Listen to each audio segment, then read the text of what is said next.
season on this side of the Atlantic, but this is an important week, and perhaps that explains this summer tour. Yesterday, as Luka was arriving in New York City, the summer special of Men's Health was released, sporting that slimmer Doncic. It caught a lot of folks' attention here. And then last night, Luka went to a Yankees game, met Aaron Judge, got some shoes signed, Doncic jerseys. But again, we don't usually hear a lot from Luka typically at this time of year. While he was at the game, though, he caught up with the legendary broadcaster, Michael Kay. Take a listen.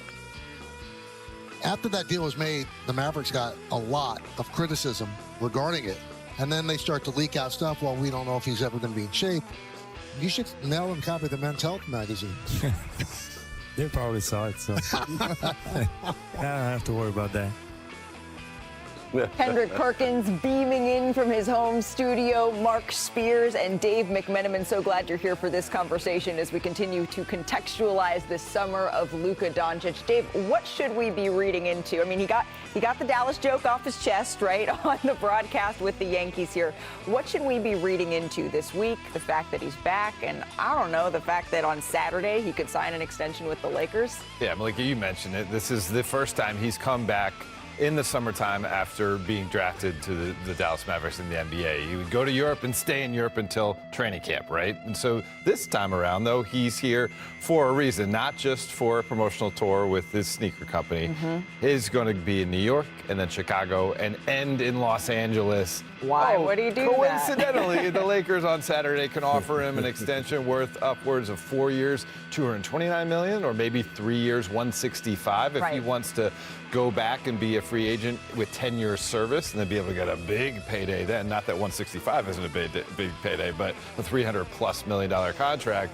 And listen, I spoke to someone close to Luka over the weekend, and they told me that Luka's mentality is win now. So this isn't signing away to the Lakers and saying, okay, you guys go, you have my commitment and I'll have some patience here. It's, I want to win this year. I want to win the subsequent year. So long as my name is signed to a piece of paper saying I will remember Los Angeles Lakers, I expect to be in a position to be able to raise banners at Crypto.com arena. Okay, so there's a whole lot of there. Again, this is the first time, correct, really, that we've seen, at least that I can remember, Luka spending any time in the United States in an off-season, right? So there is that. And then there's the fact that on Saturday, he can sign. He becomes eligible to sign this enormous extension with the Los Angeles Lakers. We're not reporting that that's happening right now, but it does seem like a mighty big coincidence here, Perk, that Luka would be in Los Angeles on the date that he is eligible to sign. But Dave said something important here. He said that Luka wants to win now. Does this Luka that we've seen on the health cover here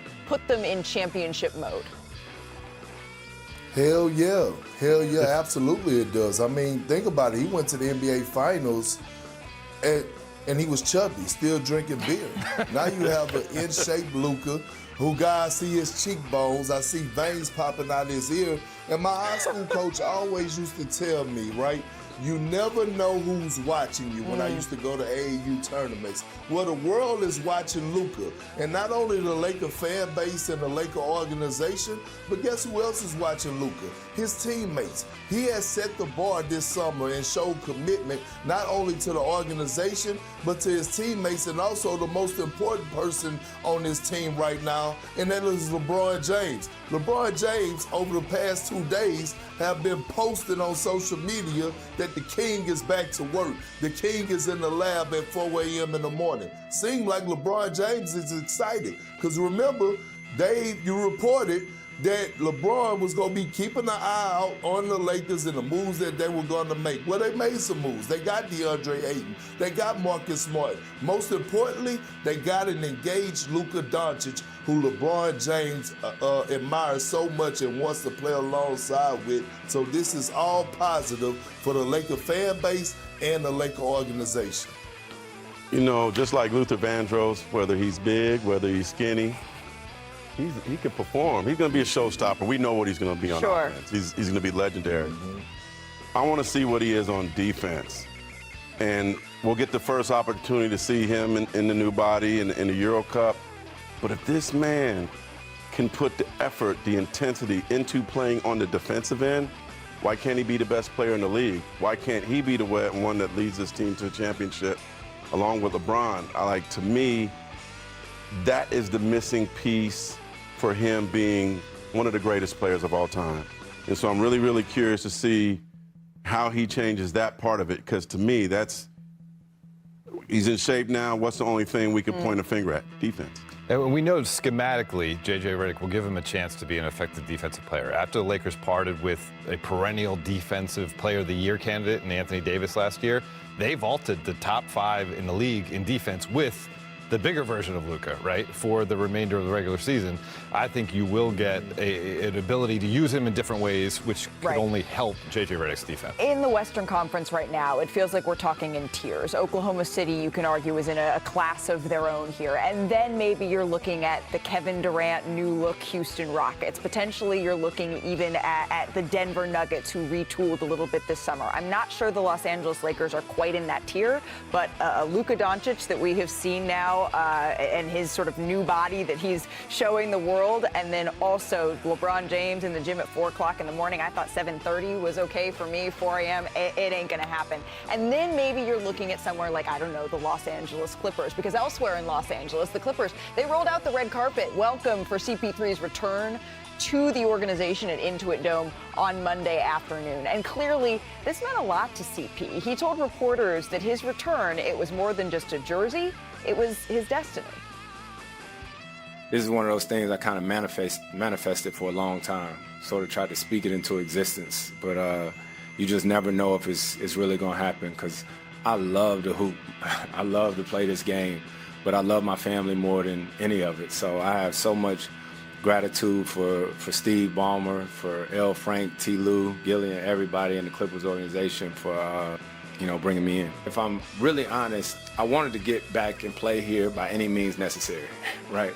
I didn't even care what the team looked like. I just want to be home, be here with the Clippers. And to tell you, man, I'm just so excited about the moves that the team has made this offseason, right? And Brad coming to the team, Brook Lopez, all the young guys. I talked to James, I talked to Kawhi, and I'm even more excited about what I think we have a chance to do. So we were all at this press conference yesterday, and I thought, I'll be honest, I thought that we were going to hear Chris Paul say that this is going to be the last hurrah. I thought we were all going to be showing up to hear Chris Paul saying, this is where I wanted to end my season. And you know what? I should have known better. I should have known better than to count out CP, because he was talking about still having championship aspirations, still with this roster, the one thing that's evaded him here, Mark. Yeah. Do you see this group, even with their AARP cards, being able to sort of be in that conversation? Hey, I resent that. Our Hall of Famer here. Send me those letters. We're talking about seasoning. So long as you don't resemble that, really. Just they got a lot of new interesting parts. Yeah. Right? Brooke, John. What about Bradley? We haven't heard Bradley speak yet. I'm waiting to hear Bradley speak. 2 years ago, I did a diary with Bradley. Why? Because his addition to Phoenix was supposed to be magnificent. It was supposed to give him a big 3. He's supposed to be a future Hall of Famer. Right. It was a bust. Bradley Beal has to be on a mission to get respect back for the special player he is, the special shooter he is. He doesn't have to be forced to play point guard anymore. I saw him in Utah last year. He was really emotional. I could tell this wasn't a good place for him. This is his chance to push Phoenix up. Right. They lost to a great shooting guard. You got to be that or better, Bradley. Well, he spoke with his actions by giving up the number 3 jersey to Chris Paul. I think it was obviously a classy gesture, and they have a long-standing relationship through their connection to the Jordan brand for years.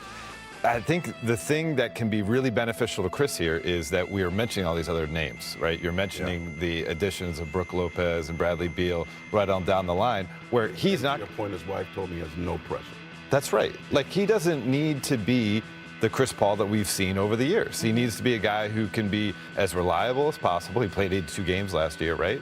And someone who can give them spot minutes in the fourth quarter to close out games. We know he's a master at that. Yep. And just help this group come together. Be a guy, a coach on the bench for Ty Lue, and they have a deep relationship as well. It's a really good fit going into the year. I really like the Clippers roster here, Perk, but all of this comes back to one thing in my mind, and that is the health of Kawhi Leonard. This team goes as Kawhi goes.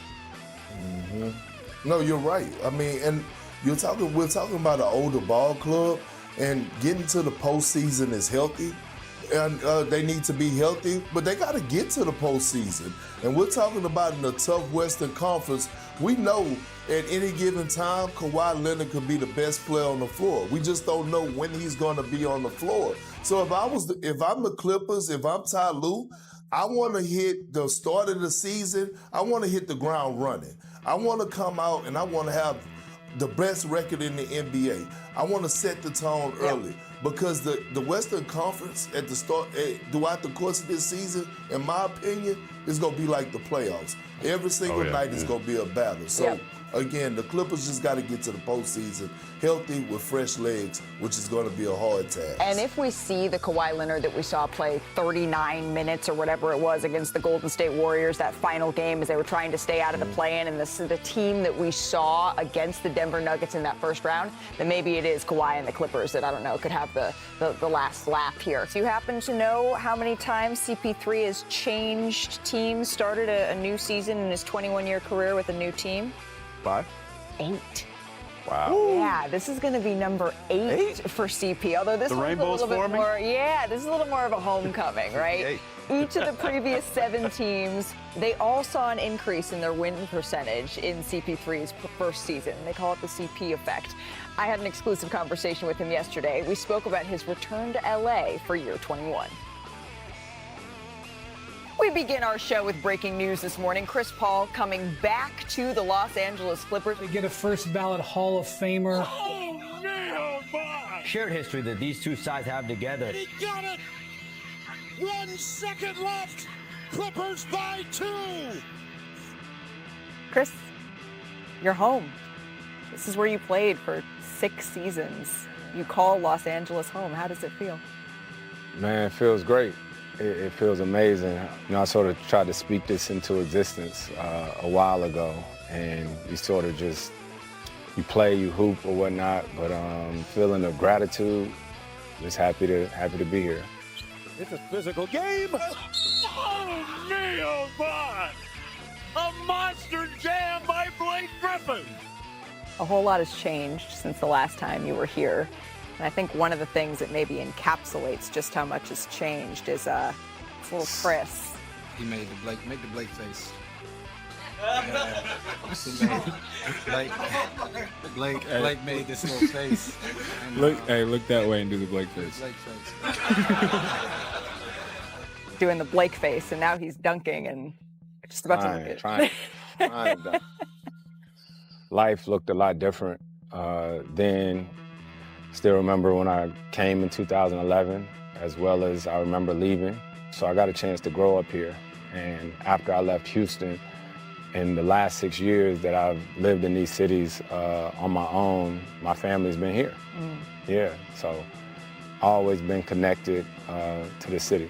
You've said this in so many words, but I just want to be crystal clear. Yeah. Is this 2025, 2026 season your last? Yeah, I don't know. I don't know that. I think throughout this season, at some point, guys that I know who've retired and all this different type of stuff, you know, more than anything this season, I would definitely enjoy it. I don't take this for granted.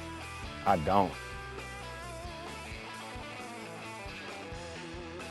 21 seasons in the NBA, the most by a point guard ever. Did you ever think that you would play this long in the NBA? Only way that I can sort of remember it is by seeing the people around me. And I think that's what gets me emotional at times is I was just at home in North Carolina and I got a chance to see my uncles and my aunts, my grandparents. They watch every game every night. And I still remember when I came to the Clippers, games would be at 7. I think they're at 7:30 now. That's a 10:30 start for my granny. But she's gonna be up watching every game, texting and calling me after every game. And that's why you do this. It's because of the support. Put it in the highlight reel. Wow, what a play by Harden. You're also joining a formidable Los Angeles Clippers team. I think for me, it was about contending. I talked to Y, talked to JH. You know, whatever I can do to help us win, I'll do it. Second all-time in steals, second all-time in assists, every accolade that you can imagine, except for one, a title. How much does that mean to you at this point in your career? That's the goal. But at the same time, I do understand that everyone doesn't get an opportunity to play this long. I'll be taking every moment in this season, you know what I mean, and making sure that I'm doing whatever I can to help our team win.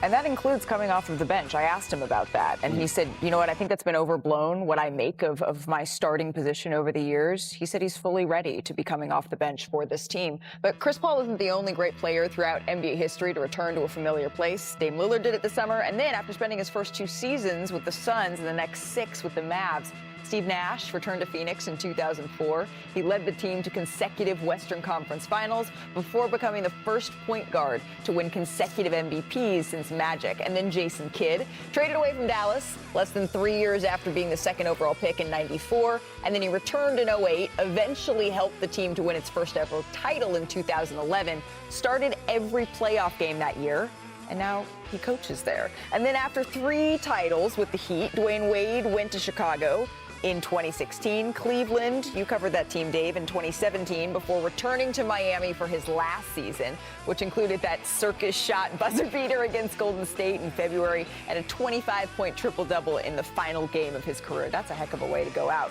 And then, of course, LeBron James. He took his talents to South Beach, returned to the Cavaliers after this ceremonious jersey burning, and then led Cleveland to its only NBA title with an unprecedented 3-1 comeback in the 2016 finals against that historic Golden State Warriors team with LeBron as the finals MVP. And that brings us to Chris Paul, returning as the Clippers' all-time leader in all NBA selections, in assists per game, second in steals, points scored, he's up there in the playoffs. But speaking of CP, our friend Kendrick Perkins, he had some thoughts on where Chris ranks in terms of point guards. Here's what he had to say.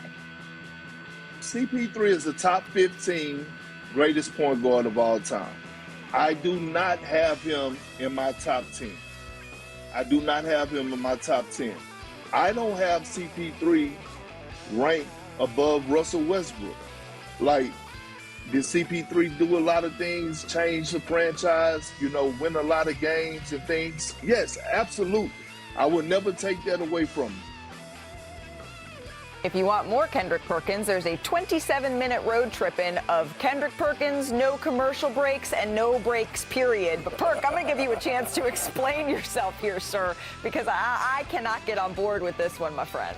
Well, what is it to explain? When you talk about the all-time greats, right? I mean, it's a toss-up if you want to throw in John Stockton when it comes down to all-time point guards, right? I think you got to have some type of, of validation to get in the top 10, right? In my top 9, top 10, I have John Stockton, I have Oscar Robertson, Magic Johnson, Steph Curry, Isaiah Thomas, Gary Payton, Steve Nash, Jason Kidd, Steph Curry, right? Bob Cousy.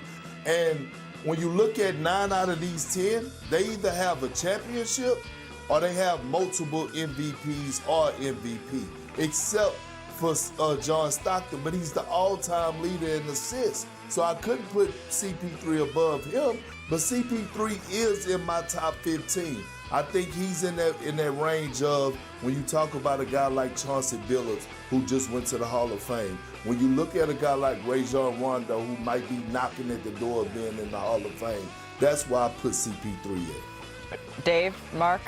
I mean, listen, there's only one guy that you mentioned that had more all-NBA selections than Chris Paul, and that's Bob Cousy.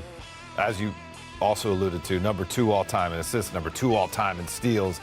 And listen, this isn't any shade at any other guys we'd take off the list, but Chris Paul, he has to be stamped as a top 10 point guard. It's Park, I mean, when you think about point guard and the responsibilities of that player, organizing the offense, being a consistent voice, being a leader, having the ability to not only score himself but set up for others, play point of attack defense. He's one of the best guys when it comes to steals in NBA history. That is Chris Paul to a T, and being an extension of the coach on the floor. I mean, he has to be a top 10 point guard. I'm sorry. No, so Chris is pound for pound. He's not the tallest guy in the world either. So you got to keep that in mind. He doesn't have Jason Kidd or Magic's height and size. But being second all time, Perk, I love you, my dog. Second all time in assists and steals, Yeah. That's both ends of the court. Yep. So I think that I'll move Kuzi out of there. I know you're a Boston guy. I get that. I'm going to move. Kuzi only played against 7 other teams. I'm going to move him out. Russ, I know he was your teammate. Respect, but I got Khris in my top 10. Park, last word on this. But I thought championships matter, and I thought MVPs matter, right? And when you look at my list, obviously you have Isaiah Thomas, who was playing in the era and won championships when he was competing against Bird, Magic, and Michael Jordan, Oscar Robertson. Name speaks for itself. Russell Westbrook, a guy that averaged 4 triple-doubles. Had 4 triple-double seasons throughout his career with a MVP. So, I mean, look, he's top 15 in my eyes, but it's your preference. Some people like to drink gin, some people like to drink Ciroc. Yeah, Perk. Some people like to drink tequila. They all get you drunk. But as all those folks are drinking, all of them are agreeing. Hot Summer Mics. They're open in all forms this year. Just released on ESPN.com, Dave McMenamin's article examining the development of the most famous 55th pick in draft history. Bronny James, he told Dave, quote, "I don't really like the spotlight in big moments. It was a great experience to be a part of because it was the first father-son duo, but I'm a chill guy. I don't necessarily like all that it comes with." And this story that's up right now, it was a really vulnerable look at Bronny and his goals for the upcoming season. Dave, what are the Lakers' expectations for Bronny heading into this sophomore year? He's put in a lot of work. JJ Redick told me that if he can become in elite condition, in elite shape, he thinks he could be a type of game changer like Davion Mitchell is for Miami, or TJ McConnell. We saw him have big time minutes in the NBA Finals. He thinks Bronny can be that guy in bursts, on both sides of the ball. The barrier of entry, as JJ told me, is his conditioning, and the catch-22 here is that Bronny told me that he is still working on getting through some lingering side effects from his heart condition. Which is and that's affecting his condition. Yeah, that's completely understandable given what he went through, right? I encourage everyone to check out that story, but the final track on this edition of Hot Summer Mics, BJ Edgecombe. He joined his new Sixers teammate, Paul George. The podcast is back. Does he have any rivals already? I was at Eurocamp in Italy. I'm playing in Italy. I won the MVP or what's not. After all that, Benedict Matthew gonna come to me talking about, I'm a fuss you. I'm like, he's like, when you get to the league, I'm like, yeah, you be talking. I'm like, all right, bro. Mark, is this more about Edgecombe stepping up to the challenge? I mean, this is kind of just what Ben Matherin does. Yeah, no, Ben loves to talk, and he's mourning the kid, but don't play with this kid now. Yep. He's the real deal. I've been watching him since the Hoop Summit. And he has a little, Steph in him in terms of, quiet confidence. But when he gets going, he's going to be a star in this league. But he still has that Bahamian roots where he's going to keep being motivated and prove people wrong. I'm just laughing. It's a little bit of a wild topic.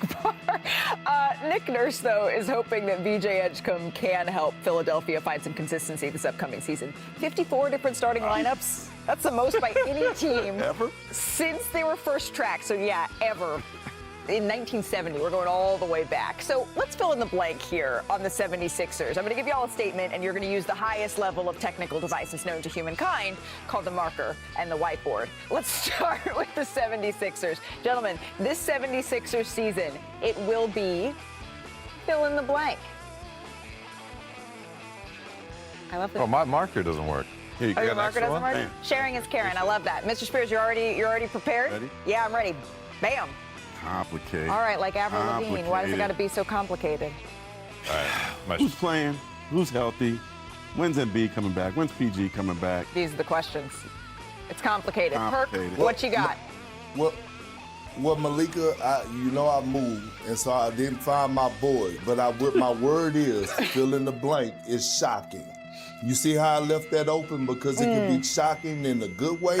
They could overcome adversity. They could have some togetherness, and they could go ahead and win and make a run deep and go into the conference finals or the finals. Or it could be some firing going on, some trades and things to that nature on the other side. So I left that window open. That's what it would be, shocking, either in a bad way or a good way. Mr. McMenamin. Good word. Redemptive. Oh. Redemptive. That's that Syracuse. Yeah. I feel like it can't be worse than it was last year. You're going to get Joel healthy. You're going to get Tyrese Maxey motivated. He was working at 5 a.m. in the morning with LeBron the other day.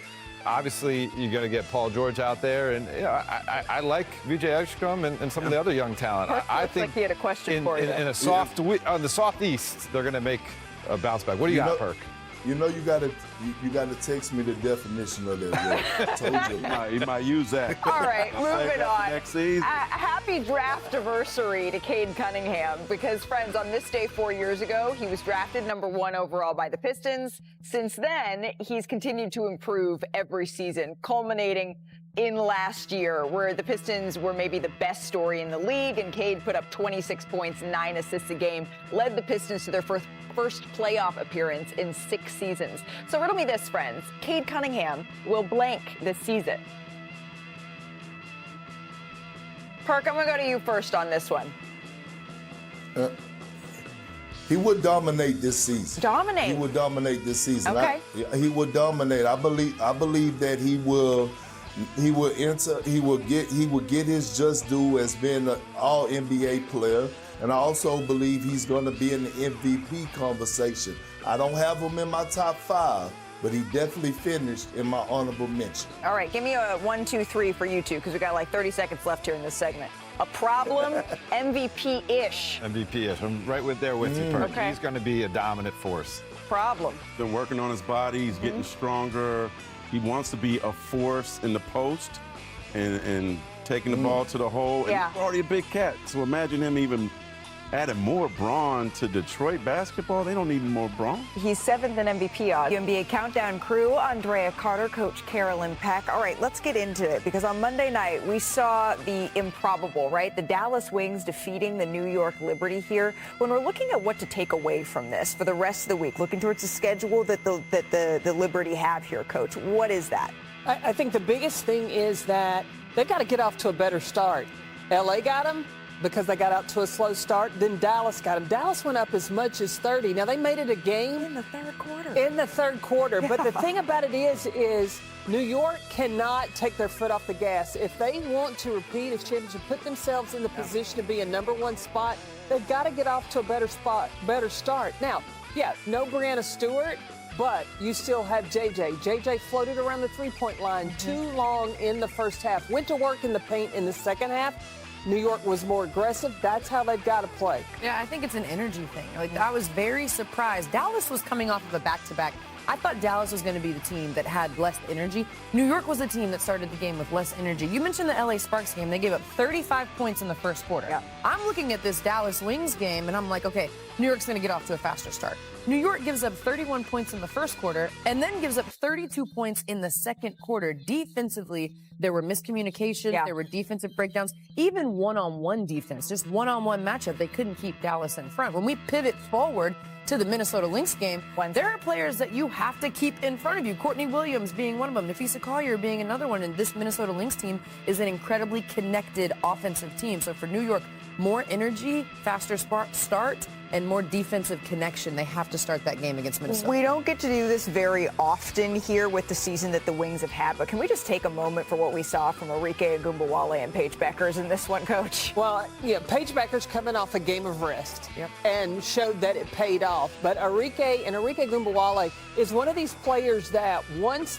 she hits a few, let her cook. Exactly. I mean, there was nothing that they could do about it. And then making baskets in that first half became infectious. Yes. I mean, everybody that looked to take a shot was there. And again, but I go back to New York's defense, one-on-one. That's where Dallas said, I'm going to take you and I'm going to make you play one-on-one. In the second half, they started just settling for jumpers. Right. Played not to lose instead of playing to win. They're fortunate to get this one. But if they had put 2 back-to-back halves, this could have been 120 points. Yeah, we could have seen they were on pace. We could have seen them on pace with that record of 127 points put up here in the W. But Paige Beckers Arike scored or assisted on 72 of the 92 points here. It was incredible. You talk about Arike scoring 20 points, but also 14 assists. Right. The way that she was able to find her teammates, she was 7 of 15 from the field, so it was also efficient. And then Paige Beckers, 20 points, 3 steals on 7 of 12 from the field. The fourth quarter was alarming, only putting up 7 points. But Yep. give them credit because they held on and they got the win. They have another tough test here coming up on Wednesday. They face the Dream. Meanwhile, we have the Liberty and the Lynx right here at ESPN Wednesday night. So that was Monday. Today, though, the top story in the W, the Sparks. They have a league-best 5-game winning streak, and they're about to get another boost because Cam is on the brink of returning here. The number 2 overall pick from the 2024 draft. Remember, she tore her ACL 13 months ago. Set to make her season debut tonight against the Aces. Brink averaged over 2 blocks a night in the 15 games she played last season, and now is set to patrol the paint again in Los Angeles as we welcome in our WNBA senior writer, Alexa Philippou. Alexa, you ran over here to our studios. Thank you so much for doing that after catching up with Cam Brink about an hour ago. What did she tell you about her mindset? You know how much she loves to play. I imagine she's excited to be back. Yeah, absolutely. I mean, she's definitely really feeling that joy of finally having this whole recovery process behind her, returning to action, and trying not to put too much pressure on herself, too, because this is the first game action she will have seen in 13 months. And I asked her, too, what it was like for her to be able to know that she was ready. And she said she was smiling again, and she was not thinking about her knee on the court, and so that was part of the mental process. We talked, too, more about what that whole just 13-month recovery process was like for her and what she was able to kind of get out of it coming out from the other side. Mentally, physically, where are you at right now? I feel great. Definitely had some setbacks with my recovery, but thankful for them. I definitely feel like I'm a more mentally resilient person now. So yeah, I'm just thankful for the process, the people who've helped me along the way, and just happy to be playing the sport I love again. I know Khris Tara used to tell you every disappointment is a blessing. So in this process, what's been the blessing? Just finding out more about myself, that I'm tougher than I thought, always stronger than you think. So yeah, I mean, there's so many lessons I've learned that, I think, if I can come back from this, there's not much I can't do. So. Yeah, Cam Brink was saying that she really leaned on a lot of other athletes, a whole village to get through this process. She mentioned Lindsey Vonn was someone that she talked with a lot. Jamal Murray, too, as a fellow New Balance athlete, was someone that she leaned on. And so it's really going to be a whole kind of celebration of that whole village to be able to celebrate her return tonight when she plays against the Aces. Yeah, it's not necessarily a fraternity, sorority that you want to be a part of, but that's an injury that really bands athletes together. And I imagine there's this sort of collective cheering that happens when you see someone return to the court like Cam Brink is tonight. But she's returning to a team that's trying to climb up the standings here. They are the owners of the longest win streak in the WNBA right now, and they're returning against one of the best players in the league in A'ja Wilson. So what's the plan for LA to reintegrate Cam? Yeah, well, tonight that's going to look like a minutes restriction, only 15 minutes to expect from Brink. I don't think they want to throw her into the fire, obviously, too much. But long term, this is going to be a great timing to get her back because right now we've seen Los Angeles really thrive offensively. In this 5-game win streak they've had, they're actually having the best offensive rating in the league. And we've seen that with all these sorts of players. Kelsey Plum, Dearica Hamby, Rakia Jackson, Azurá Stevens all thriving. But Cam Brink is such an elite rim protector, such an elite interior defender. So I think once they're able to get her back into the mix, get her having her feet kind of back under her, we're really going to see their defense hopefully take that step forward. And that's going to be a team that if that process goes well, I don't think a lot of people are going to want to see, especially down the stretch as they're trying to make the playoffs. All right, offense sells tickets, defense wins championships. LA might not be that caliber quite yet, but they're hoping to be one of those teams that can make a whole lot of noise in the playoffs. I'm excited. I'm going to pull up to this game tonight because it's going to be that